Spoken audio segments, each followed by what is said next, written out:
Do you know the time the mountain goats give birth? Do you observe the calving of the deer? Can you count the months they fulfill, or do you know the time they gave birth?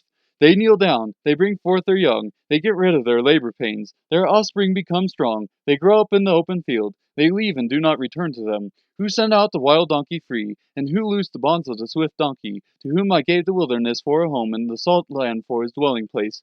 He scorns the tumult of the city, the shoutings of the driver he does not hear. He explores the mountains for his pasture and searches after every green thing. Will the wild ox consent to serve you, or will he spend the night at your manger? Can you bind the wild ox in a furrow with ropes, or will he harrow the valleys after you? Will you trust him because his strength is great and leave your labor to him? Will you have faith in him that he will return your grain and gather it from your threshing floor?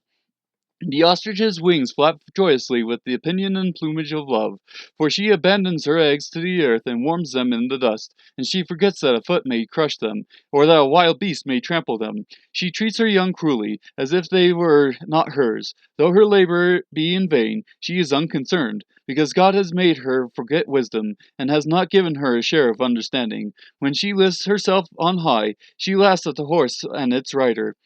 Do you give the horse his might, or do you clothe his neck with a mane? Do you make him leap like the locust? His majestic snorting is terrible. He paws in the valley, and rejoices in his strength. He goes out to meet the weapons. He laughs at fear and is not dismayed, and he does not turn back from the sword.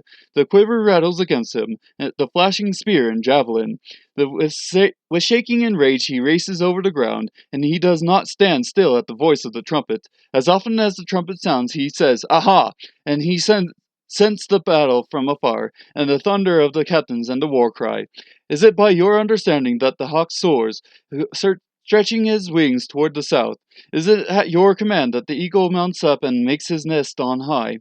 On the cliff he dwells with lodges, upon the rocky crag, an inaccessible place. From there he spies out food, he eyes it from afar. His young ones also suck up blood, and where the slain are, there is he.